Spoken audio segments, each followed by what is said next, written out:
morning and welcome to a new episode of ET Retail Cafe by ET Retail. To make your Monday mornings interesting, we have with us today Rajneesh Mahajan, who is the CEO of In Orbit Malls. Rajneesh, a very warm welcome to ET Retail Cafe. Good morning. Good morning. So tell me, how did your journey in retail started? Were you always interested and wanted to be a part of the retail industry? No, it started because I wanted to run away from what I was doing, and seemed like the easiest option to run away. So what were you doing? I was part of Turner Morrison Group, and I was part of the startup they did in .com, and I hated being on computer whole day.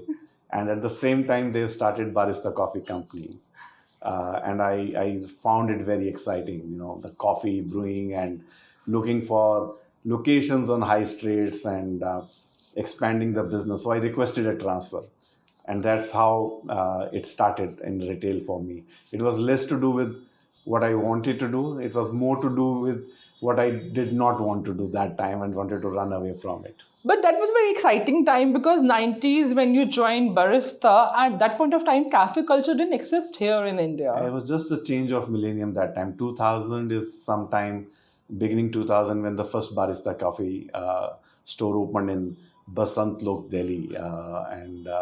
When I took my transfer to Barista, it was third store operating or just opened that time. And I was in corporate office, I was 8th employee in that company. And it was You remember all the numbers by heart? By heart, because it is very close to my heart. I think when you join an industry, which is just sunrise industry, and you know the kind of steps you take, the kind of things you experience, nothing was smooth. You know, that was an era when high street used to boast about my store is air conditioned store, and you go to look for a real estate. The malls were not there, and you go out to look for a real estate, and then you're looking at a shop. The first thing comes to your mind: how will I get the power enhanced? Because we used to run the back counter with a lot of machines, and they were power guzzlers, and you need high power connection. So that journey starts from there, saying, will this building get that kind of power enhancement? You don't run to landlord first, you run to department first, saying, will you be able to give me power here? Before you talk to landlord, then you worry about, if I get this store, where will I put my power backup? Because we don't see so many power backups now in the high street, but at that capacity, it was not a small DG that you can go and, you know, one yellow Yamaha DG and you just pull a cable and it starts. It was like big machine. You need to have that kind of generation. The second thing used to come is, where will you put a DG? And hence, today when I look at, a lot of these things are not in discussion. These are not, we are looking at like 4th, 5th store coming into the same store, or the new buildings providing for a lot of infrastructure. So these things do matter, you know, the journeys, the experiences. So two questions from this thing. I'll ask one by one. First question is, how did you transition to shopping malls from being a retailer that way? And my second question is, challenges were different at that point of time, and how challenges at this point of time have changed? You can take one by one both the questions. So transition was smooth. So when I joined Barista, it was a retail company, largely food and beverage company, and then company went through some change of hands, and then there was a time that I needed to move out. And when I was moving out, the options, it was kind of an abrupt decision that, you know, need to move out. And the options were limited. So Cushman & Wakefield came across as a good opportunity. It was a consulting assignment. I was given a chance to start a business for Cushman & Wakefield, which was retail advisory business and brokerage business. So it sounded exciting. It sounded interesting, because then you're dealing with the whole industry, not one business, one kind of category, right? So you're dealing with multiple asset classes in that, multiple geographies, multiple categories. So it sounded exciting. And after doing 5 years with Cushman & Wakefield, when I looked at moving forward in my career, doing something different, a shopping center seemed like a good option, because again, that business in 2009 was fresh, not many large malls, but a lot of large malls were in construction state. So if you see 2007 to 2011. It was the planning stage, construction stage. The industry was coming up, and I think Inorbit was a great brand in 2009 to really look forward to two established malls doing well, multiple more malls coming in, and it looked like a great career move. And here I am, 14, 15 years, and I don't regret that decision. So very closely, you have seen the challenges the retailers used to face at that point of time and at this point of time. So vis-a-vis, how is the difference between the challenges? How have they changed over the time? I think when I started my career, it was like floodgates opened up of a dam, right? And the river ahead of the dam was all empty. So everything got absorbed. Everything you put on shelf was flying. And I think in 2001, 2002 to 2006 or 2007, we lived in an era where we believed that the trees grow to sky and nothing will ever come down. Gravity doesn't exist, right? I think that was the air that, because everybody was successful. Morning, we used to decide we should have 20 stores, and by the end of the day, it used to become 50. Next day morning, you start with a target of, no, we should be having 100 stores in this country. So that was the era, we never felt gravity. Nothing was pulling us down. And 2008, like really, it was like Kung Fu Panda going up and suddenly the firepower missed out and you crashed down to the earth, right? So that time the challenge was, how soon can you scale? How soon can you manage the scale in an efficient manner? I think the today challenge is very, very different. When you have competition in every single category, there are multiple players, and then technology, and then multiple channels. That time we were moving from distribution based brand reach to the consumer to an EBO or a multi-brand store, which is more organized and better looking. Now you have multiple channels. You have e-commerce, omni-channels, distribution, multi-brands, large stores format, EBOs and flagship stores and high streets. So you are managing multiple channels of distribution and reach to the consumer. Social media is becoming a new channel for reaching out. So the dimensions that you are managing today are far more. Competition is far more. And consumer is not forgiving. You make one mistake, it takes like many, many quarters to get that customer back. And hence, I think it's much more dynamic today. And somehow I feel the competition is intensifying with D2C entering the arena because they are introducing more niche categories. Don't you think so? So D2C has an advantage, clearly. They can, it's like surgical strike. I see a very, very small crack in the wall and I just target that and assume I'm into that. The challenge for D2C is when they become brand and the journey is beyond 10 crore, 20 crore or 30 crore, right? So the crack is good entry point. But beyond that, what? Beyond that, you face the same gravity, you face the same challenges, the manpower, the logistics, the product quality, the customer experience, delivery, logistic. So then welcome to the party. You have the same challenges that I have, and hence, but I have gained skill over the years, so I can do it better, I can do faster.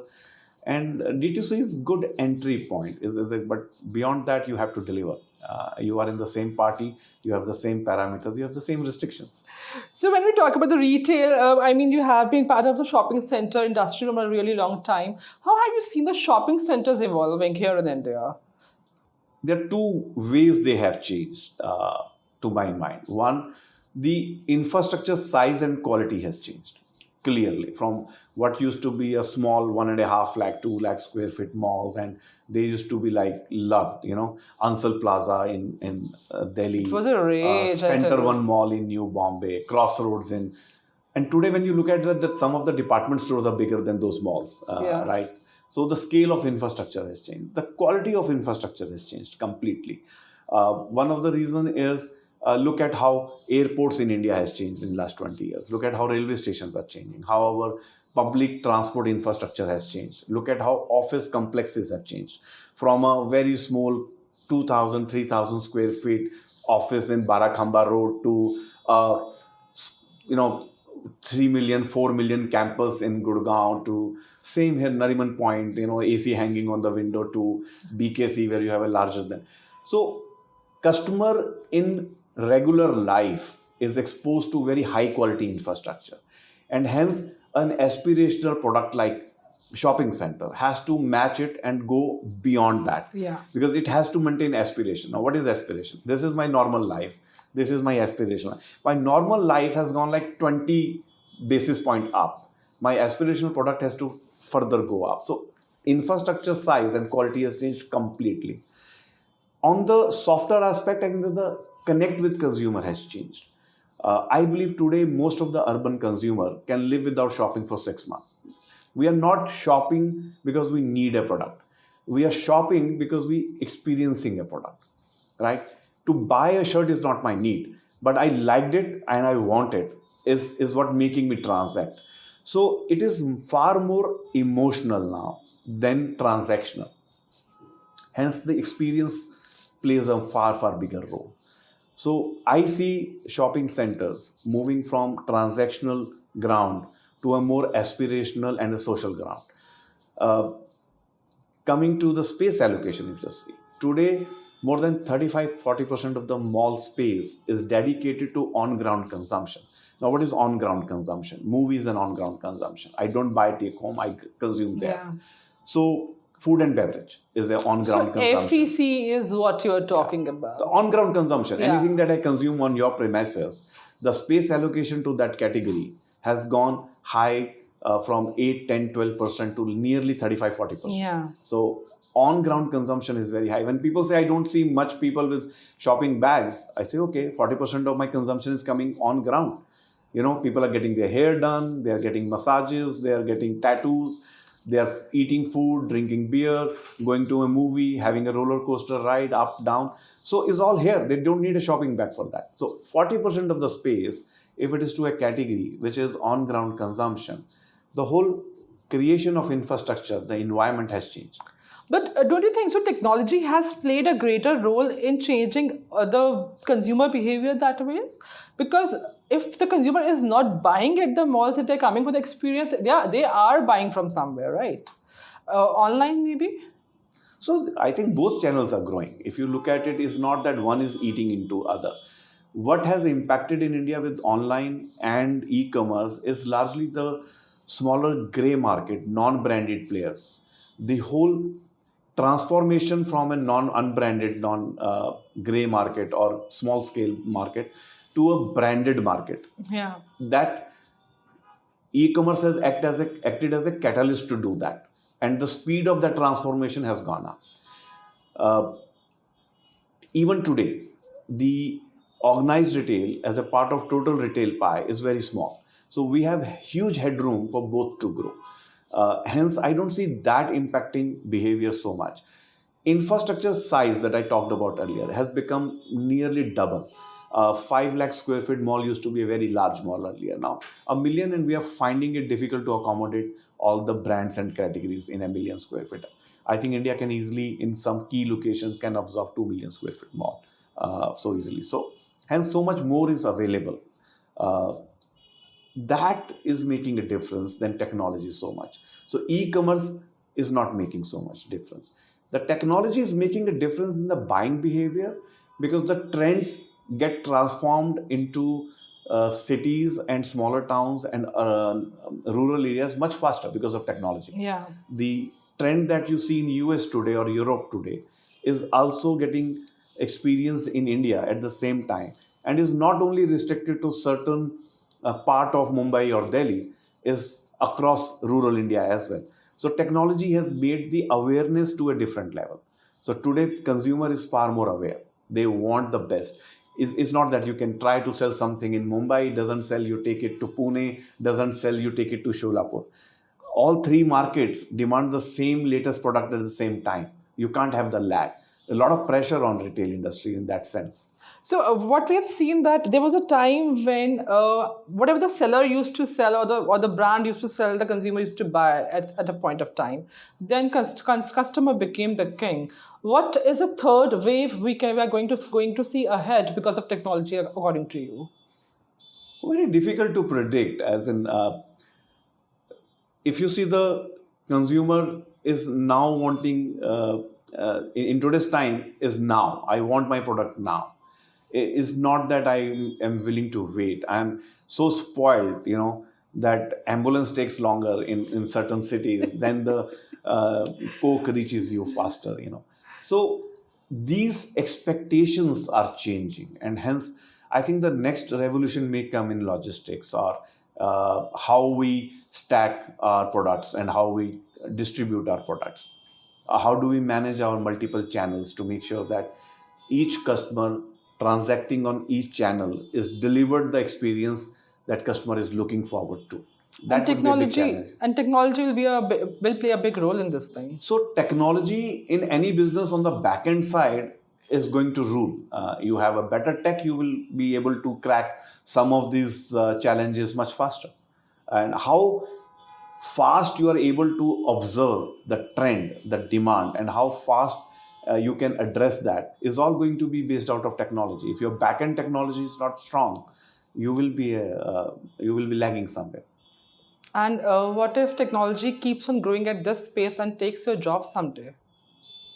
Well, with Chat GPT, I see some beautiful emails being written around, and I say, okay, my God, this person can write so beautifully. And then I realize, no, it's maybe some help is been granted here. I was talking to a friend, and he said, my engineer wrote such a lovely email to the client that I'm surprised. As a vendor, somebody said, I got such a nice mail terminating my contract that I wanted to be terminated twice because the mail was so beautifully written. So technology is making all of us a fluent writer.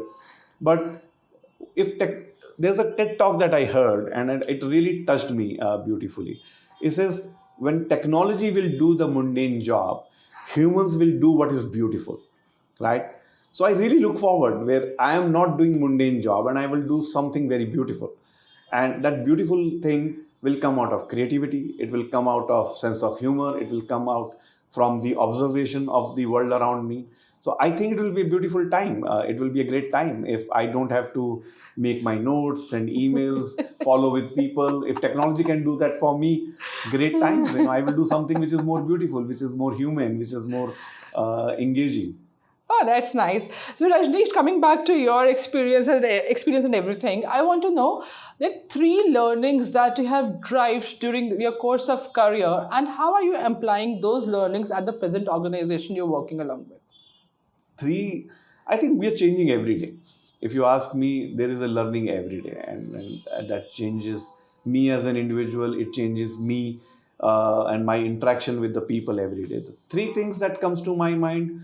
One is, over the years I learned the whole business is about managing people, and it's not about controlling people. It's about managing your conversations, your interactions, managing your energies with people, and the world because is responding to you.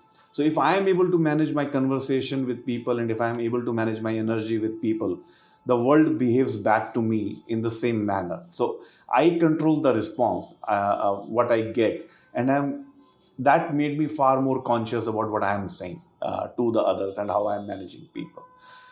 I think another thing over the years that I've learned that today machines are learning. We were talking about machine learning and AI. As humans, are we learning from ourselves? Today algorithms are learning from their own daily routine and becoming better. But as humans, are we learning from each interaction? Are we learning from each experience? And are we learning from each failure or success to say, is this making me better? And I'm very, very focused on that as a leader, that organizational learning, and as the organization goes through different experiences, failure, success, are we becoming better as an organization? Am I becoming better as a human being out of that? So that's my focus area as an individual. And the third thing I believe, which I learned over the years, is you have to be very, very observant, because that makes a difference to what you see, what you observe, and how you translate into a business. One instance can have multiple interpretation, but your interpretation makes difference to the business. It makes difference to your strategy, and it makes difference to the growth path of the work that you are doing and the corporate that you are heading. So you must have been trained by someone to be a part of the retail industry, then shopping center industry. How are you training the young generation to become the leaders of tomorrow? Trained by harsh realities and some of the very, very intelligent and supportive bosses that I went through in my career. I think a lot of my success, a lot of my learnings is because somebody was hand-holding. We started something in our company. We said you can choose a designation that goes on your desk. So somebody will call himself or herself as a CEO, Chief Experience Officer, right? Because they work in a marketing department and they impact the experience that consumer has. So I chose a designation for myself as cultivator. And I see that as a role for myself, that I'm cultivating ideas, I'm cultivating people. For me, when we engage in different training programs, when we look at creating different coaching programs for our people, and when this instructor and they come back and they say, what is that you expect us to deliver you back? I said, I expect nothing. I don't want you to do anything to my people. For that, I am expecting out of you. Just make them realize their potential. Just make them better them, and we are done. You don't have to convert them. Just make them better them, make them more aware of themselves, and your job is done.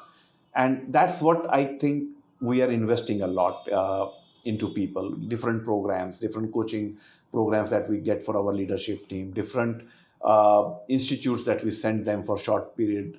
But the idea is to make them better them, and I think they will deliver the results to us. So what results are you eyeing for next 5 years when you're training such people? Bigger organization. I think in next 5 years, if InOrbit can be 3 times the size that it is today, it will be great, destination milestone for us to be in. Far better customer experience, and the key KPI is to be one of the best in the industry. If we can achieve that in next 5 years, that will be great. Oh, super. It was pleasure chatting to you, Rajneesh. But before we close this conversation, I'm going to have a rapid fire with you, where I'm going to actually fire the questions at you, and you have to quickly answer them without even thinking about it. So tell me, are you more into reading or watching movies? What do you prefer? I read a lot. I watch less movies, but I remember much more movies than I remember from books. So which movie do you remember, and what have you learned from that movie? So if I get free time, I would like to go back and see Kung Fu Panda again and again. I think the amount of life learnings that movie has in a small capsule is amazing. So so in the retail industry for a really long time, not retail, what you would have been doing? I think I could have been a forensic detective solving some murder mysteries. Okay. I believe I'm very good at analyticals, and I believe I'm very good at observing things, and hence that kind of excites me. I think I could have been a great detective also. Okay. Would come to you if you become a detective to solve cases if I face any in my life. Sure. So Rajneesh, tell me one thing, one retailer or the brand that you admire a lot, and why? I think undoubtedly, this question I don't need to think at all, because Starbucks is one brand I really admire from, and I'm not so much of a coffee drinker, right? Though I started my career in retail in barista, but Starbucks is a company, the way they create consumer experiences, the way they create culture, the way they create warmth, I think is amazing on the front end, consumer side. But how they are impacting the societies where they are sourcing beans, and great stories about that. The social impact of that brand. I think I admire a lot about what they do front end as well as in the back end. One life-changing decision which shaped your career and took you to new heights. This is tough, and I think I need to think about it. You are not supposed to think and answer quickly. I think the one life-changing decision was to join InOrbit, and clearly being here for 15 years and looking for next things that we want to achieve as an organization was clearly a life-changing experience. Rajneesh, people know that you are the CEO of in-orbit malls, but what do you prefer to do in your free time? What are your hobbies like? Nobody knows much about you that way. I'm a very lazy person. And when I tell it to many people, they don't agree with me. They keep seeing me at airports and running around. But I'm a very lazy person. Given a choice, I will just sleep and relax and not do much. Not doing something has become very, very difficult these days. So one quality of yours that you want other leaders to learn from you? I'm very solution oriented. I believe I have mastered the art of customizing solution, and I think everybody can find solutions which is win-win solutions for everyone. I would like more and more people to have that kind of mastery over it. So you're a problem solver for everyone? I don't think I am a problem solver, but I find solutions which helps both the parties to move forward. Whether they solve problem or not, I don't know. But we definitely move forward. It was pleasure having you, Rajneesh, on the show today, and we thoroughly enjoyed our conversation. I wish you all the best for the career ahead. Thank you. Hope you also enjoyed the conversation the way we enjoyed it. We'll see you again next week with a new retailer, with a new story, with a new idea. Till then, bye-bye.